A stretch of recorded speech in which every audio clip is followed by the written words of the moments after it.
সাকর। রে মুসলমান বাবাজি, খুব খেয়াল করে শুনবে, কিয়ামতের ময়দানে বিচার শেষে যারা জাহান্নামে চলে যাবে, এই জাহান্নামে যাওয়ার জন্য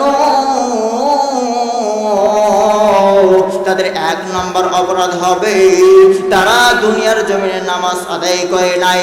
এটা আল্লাহ পাক ডাক দিয়ে বলে, ক্বালু লাম নাকু মিনাল মুসাল্লিন।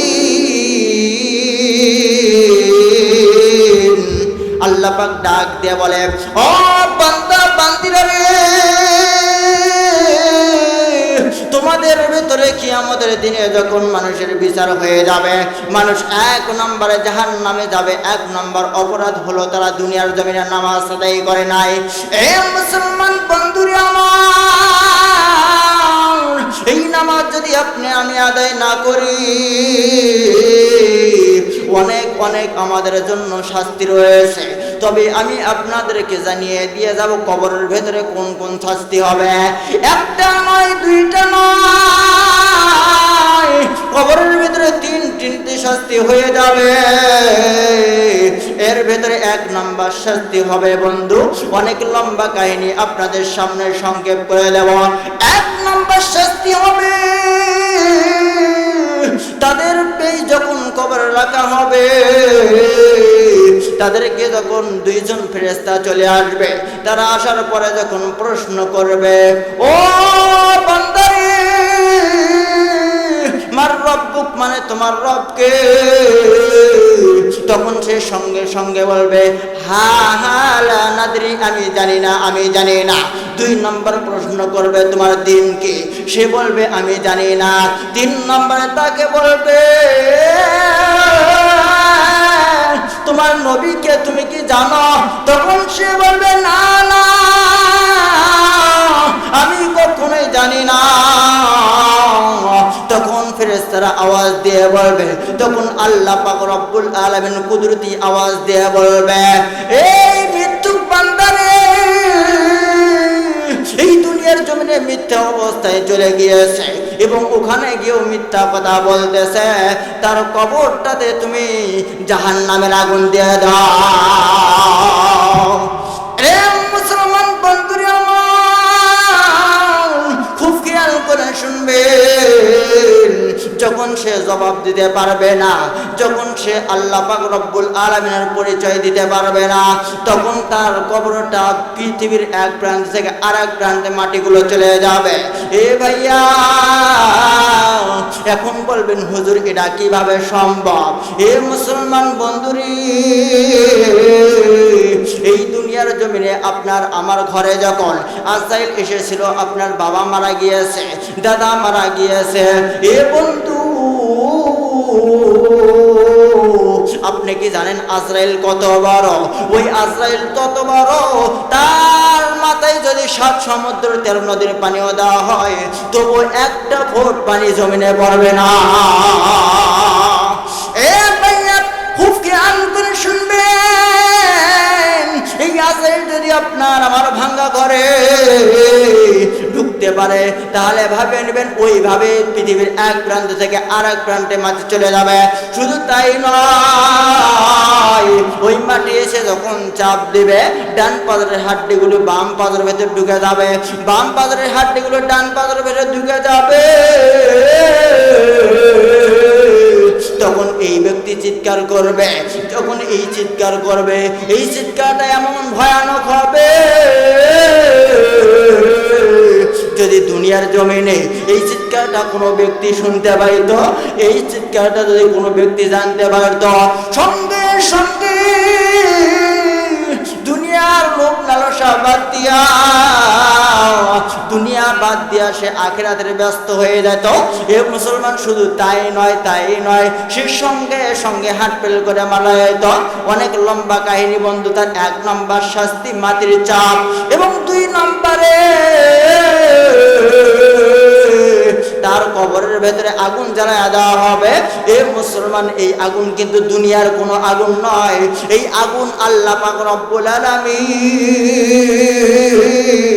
জাহান্নাম থেকে 70 বার ধোয়া দুনিয়ার জমিনে প্রেরণ করেছে বন্ধু। এবার মুসলমান বন্ধুরা আমার, এই আগুন তার কবরে জ্বালায় দেওয়া হবে। এরপরে 3 নম্বর শাস্তি বন্ধু, তার কবরে এমন একটি সাপ দেওয়া হবে, এই সাপটা তার গায়ের ভেতরে মহিলা মানুষের চুলের মতো গোছা থাকবে। শুধু তাই নয়, দুনিয়ার আগুনে সে 70 গুণ লাল তার চোখগুলো থাকবে। এ ভাইয়া, এবার বন্ধু তার গায়ের ভেতরে এমন দুর্গন্ধ থাকবে, যে দুর্গন্ধ যদি দুনিয়ার কোনো মানুষের লাখে লাগতো, সঙ্গে সঙ্গে মানুষটা কলেরা হয়ে জায়গায় মারা যাইত।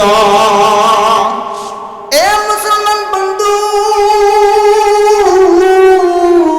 এই যখন এই সাপটার দাঁত হবে 70 গজ লম্বা, এই সাপ কিন্তু পেটে মারবে না, এই সাপ কিন্তু পিঠে মারবে না, এই সাপ কিন্তু অন্য কোনো অঙ্গে প্রত্যঙ্গে মারবে না। এই সব বন্ধু আপনার যারা নামাজ আদায় করে নাই তাদের নাভি বরাবর মেরে দেবে, যারা নাফরমানি করেছে তারা নাভি বরাবর মেরে দেবে। যখন মেরে দিবে, সঙ্গে সঙ্গে সে 70 গজ নিচে ডেবে যাবে। মুসলমান বাবাজি, এখন বন্ধু যারা নামাজ আদায় করেছে, যারা নামাজ আদায় করেছে, যারা আল্লাহ পাক রব্বুল আলামিনের পদতলে সিজদা দিয়েছে, তারা কবরের ভেতরে 3টি সুসংবাদ তাদের জন্য। 1 নম্বরে তাদের জন্য বন্ধু কবরের ভেতরে তাদের জন্য জান্নাতের বিছানা বিছায়া দেওয়া হবে। এ মুসলমান, তাদের জন্য জান্নাতের বিছানা বিছায়া দেওয়া হবে। আর এই জান্নাতের বিছানা এমন হবে যা কল্পনারও বাহিরে। এ মুসলমান বন্ধু, অনেক লম্বা কাহিনী। এবং 2 নম্বরে তাদের জন্য সুসংবাদ, তারা দেখো ডান কাত হয়ে যাবে, ডান পাশে ঘুরবে। তার কবরে তখন ডান পাশে ঘোরার সঙ্গে সঙ্গে সে দেখতে পারবে একটা নূরের বাতি দেখা যায়।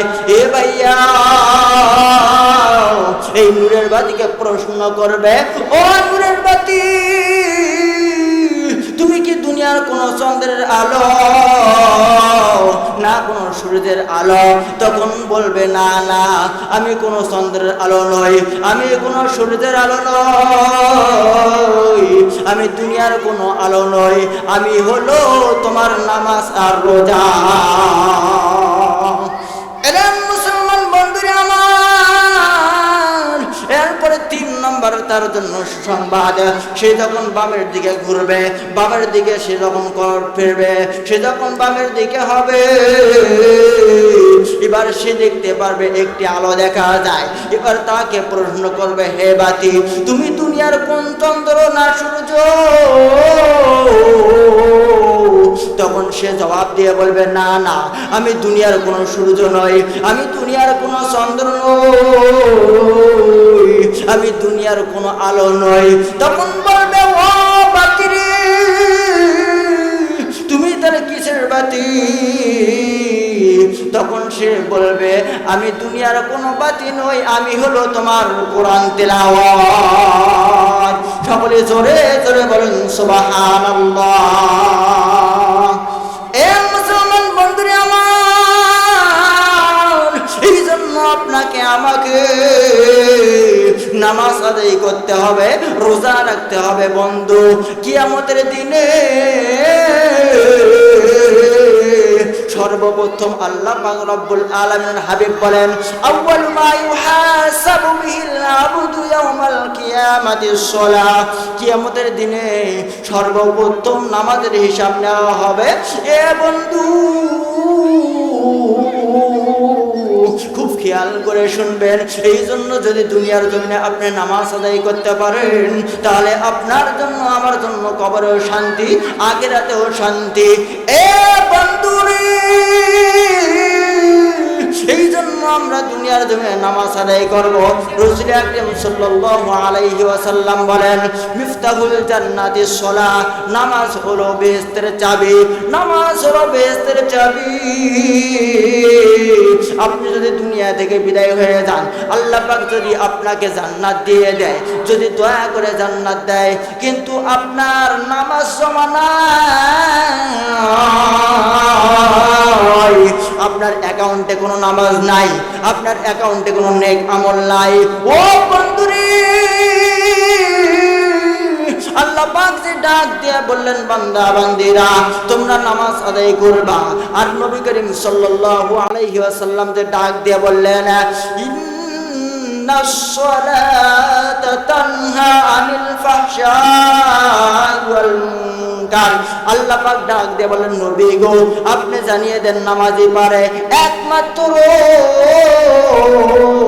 সমস্ত অশ্লীল বেহায়াপনা কাজ থেকে আপনাকে আমাকে বিরত রাখতে। এটা কিন্তু আল্লাহ পাক বলতেছে। এই জন্য আমরা সদা সর্বদা নামাজ আদায় করব। এ মুসলমান বাবাজি, আপনি যদি নামাজ আদায় কবরে যান, আপনার জন্য অনেক সুসংবাদ, তা তো আমি আপনাদেরকে জানিয়ে দিলাম। তবে যতটুকু আমার ভাষায় বলেছি, এর চেয়ে কিন্তু অনেক অসংখ্য অসংখ্য অসংখ্য অনেক কোটি কোটি মিলিয়ন বিলিয়ন এর চাইতে আমাদের ধারণার বাহিরে আমরা যা ধারণা করতেছি, আমাদের ধারণার বাহিরে আল্লাহ পাক রব্বুল আলামিন রহমত দিয়ে দেবে। হে মুসলমান, এই জন্য আমি আপনাদেরকে জানিয়ে দিয়ে যাই, এই আকিরা পাড়ার মুসলমান, এই এলাকার মুসলমান বাবাজি, যাদের কানে আলোচনাটা যাইতেছে তারা আলোচনাটা খুব মনোযোগ দিয়ে শুনবেন। আলোচনার পয়েন্ট হারাইয়া গেলে বুঝতে পারবেন না। বন্ধু, আমরা সকলে নামাজ আদায় করব। এ মুসলমান, আপনি যদি দুনিয়ার জমিনে নামাজ আদায় করতে পারেন, আল্লাহ পাক রব্বুল আলামিন তিনার ভাষায় তিনি জানিয়ে দিলেন, নামাজই পারে একমাত্র সমস্ত অশ্লীল বেহায়াপনা কাজ থেকে আপনাকে আমাকে বিরত রাখতে। এ বন্ধু, আপনি অন্যায় করেন তবুও নামাজ পড়েন, আপনি চুরি করেন তবুও নামাজ পড়েন, আপনি সুদ খান তবুও নামাজ পড়েন, আপনি ঘুষ খান তবুও নামাজ পড়েন। এবার বলবেন, হুজুর এগুলা নামাজ কি কবুল হবে? এ মুসলমান, কবুল হোক বা না হোক, আল্লাহর পদতলে সিজদা দিবা। আল্লাহ যদি চায় তোমাকে এই সুদ থেকে ফিরে আনবে নামাজের কারণে, তোমাকে ঘুষ থেকে ফিরে আনবে নামাজের কারণে, তোমাকে চুরি থেকে ফিরে আনবে নামাজের কারণে। তার কারণ কেন না, আল্লাহ পাক রব্বুল আলামিন ওয়াদা দিয়ে বলেছেন, আল্লাহ পাকের কথা কখনো মিথ্যা হয় না। এ মুসলমান, খুব খেয়াল করে শুনবেন বাবা। আল্লাহর হাবিব সাল্লাল্লাহু আলাইহি ওয়াসাল্লাম বলেন, আসসালাতু মি'রাজুল মুমিনিন, প্রত্যেক মুমিনদের জন্য নামাজই হলো মেরাজ। এ মুসলমান বন্ধুরে, আমাদের জন্য নবীজি সাল্লাল্লাহু আলাইহি ওয়াসাল্লাম জানিয়ে দিয়েছেন, একজন মুমিনের জন্য হলো নামাজটাই হলো মেরাজ। এই জন্য আমরা নামাজ আদায় করব। আমরা যখন নামাজ আদায় করব, তখন আমরা ভাববো, আমরা অনুভূতি নিয়ে আসবো, আমরা আল্লাহর পাকের রব্বুল আলামিনের উপরে বিশ্বাস স্থাপন যেহেতু করেছি, আমাদেরকে যেহেতু কবরে যাইতে হবে, এ বাবা আমরা নামাজ আদায় করে কবরে যেতে চাই। আমরা আল্লাহ পাক রব্বুল আলামিনের সুসংবাদ প্রাপ্ত উম্মত হয়ে, আল্লাহ পাক রব্বুল আলামিনের বান্দা হয়ে আমরা কবরে যাইতে চাই। এ বন্ধু, আল্লাহ পাক কিন্তু ডাক দিয়ে বলেছেন, আল্লাহ পাক কিন্তু ডাক দিয়ে বলেছেন, ফাদখুলি ফি ইবাদি ওয়াদখুলি জান্নাতি। সকলে জোরে জোরে বলো আল্লাহু আকবার। এ মুসলমান বাবাজি, আল্লাহ পাক ডাক দিয়ে বলে, বান্দা বান্দিরা রে, তোমরা ইবাদত করো এবং জান্নাতের ভেতরে ঢুকে যাও। এই জন্য আমরা আল্লাহ পাক রব্বুল আলামিনের ইবাদত করব এবং জান্নাতের ভেতরে প্রবেশ করব। তার কারণ কেননা আল্লাহ পাক রব্বুল আলামিন আমাদেরকে ইবাদত করার জন্য মূলত প্রেরণ করেছে। এর ভেতরে আল্লাহ পাক ডাক দিয়ে বলতেছেন, ওয়া মা খালাকতুল জিন্না ওয়াল ইনসা ইল্লা লিয়াবুদুন।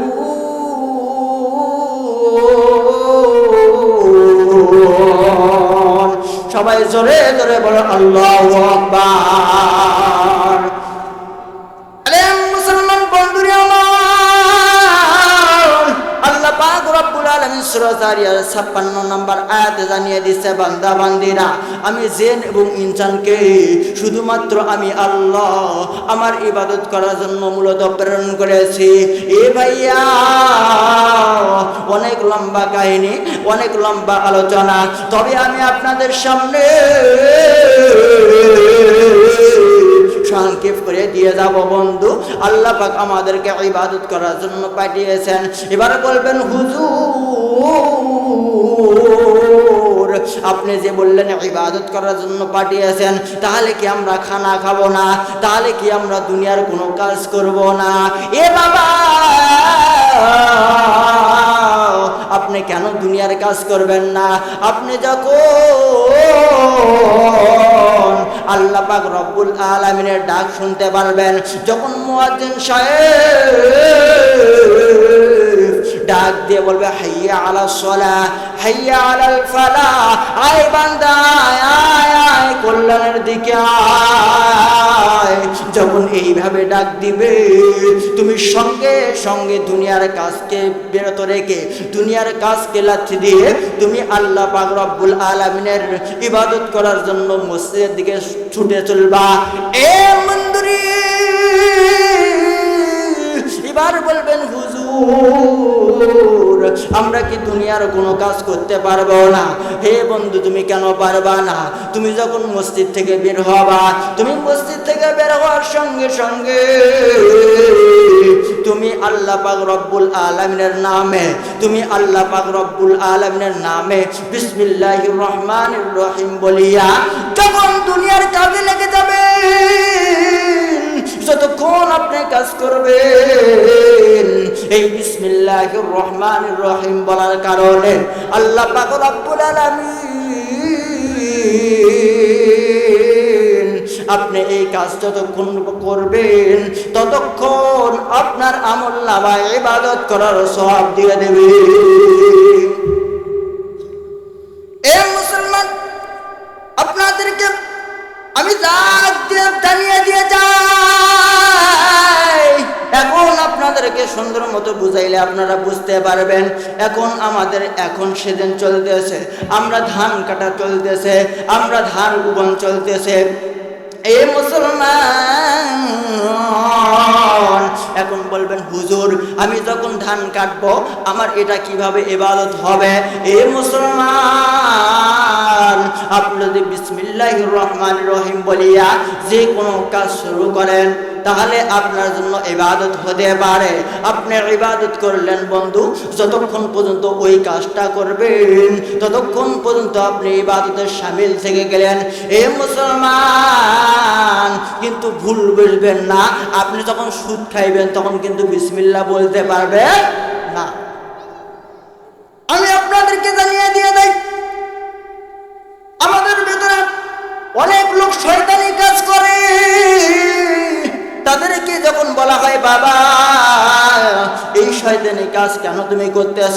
বলবে, হুজুর আমি তো এই কাজ করি না, এই কাজ তো আমাকে আল্লাহ করায়। কিরকম শয়তান! অনেক আমি প্রমাণ পেয়েছি আমার জীবনে। যদি বলি ভাই নামাজ পড়েন না কেন? ভাই হুজুর আল্লাহ তৌফিক দিয়ে নিতে নামাজ পড়ি। আল্লাহ এবার তৌফিক তাকে দেয় নাই। এইরকম নেমোখানা এইরকম একজন মূর্খের মতো কথা বললে তাকে আমি বলতে চাই যে আপনাকে আল্লাহ পাক রব্বুল আলামিন অক্সিজেন দিয়েছেন, আপনাকে আল্লাহ পাক 3 বেলা খাওয়ায়। এ মুসলমান, তুমি এখনো সজাগ কেন হও না? তুমি এখনো কেন হারাম খাও, কেন সুদ ঘুষ তুমি বিভিন্ন অপকর্মে লিপ্ত থাকো? আমি তোমাদেরকে জানিয়ে দিয়ে যাই, এখনো সময় আছে। আল্লাহ পাক রব্বুল আলামিনের পদতলে সিজদা দিয়ে আল্লাহ পাককে খুশি করার জন্য আল্লাহ পাকের পদতলে পড়ে আল্লাহ পাকের কাছে মাফ চাও, নয়তো কিন্তু তুমি জাহান্নামে চলে যাবে। আল্লাহ পাক রব্বুল আলামিন ডাক দেবেন, ইন্নাল আবরার লাফি নাঈম ওয়া ইন্নাল ফুজ্জারা লাফি জাহিম। আল্লাহ পাক ডাক দেবেন, ও বান্দা বান্দিরা রে আমার, নেক আমলের জন্য জান্নাত এবং গুনাহগারের জন্য জাহান্নাম। এ বন্ধু, আমি আপনাদের মাঝে জানিয়ে দিয়ে যাই, আপনি কতগুলো গুনাহ করেছেন বন্ধু। এ মুসলমান, আপনি কি আসমান জমিন বরাবর গুনাহ করেছেন? আপনি কি পাহাড় সম পরিমাণ গুনাহ করেছেন? এ ভাইয়া, আপনি কি পাহাড় সম পরিমাণ গুনাহ করেছেন? আপনি যদি পাহাড় সম পরিমাণ গুনাহ করে থাকেন আর আপনি যদি তওবা করার মতো তওবা করতে পারেন, আল্লাহ পাক রব্বুল আলামিন আপনার সামনে পাহাড় সম পরিমাণ রহমত নিয়ে হাজির হয়ে যাবে।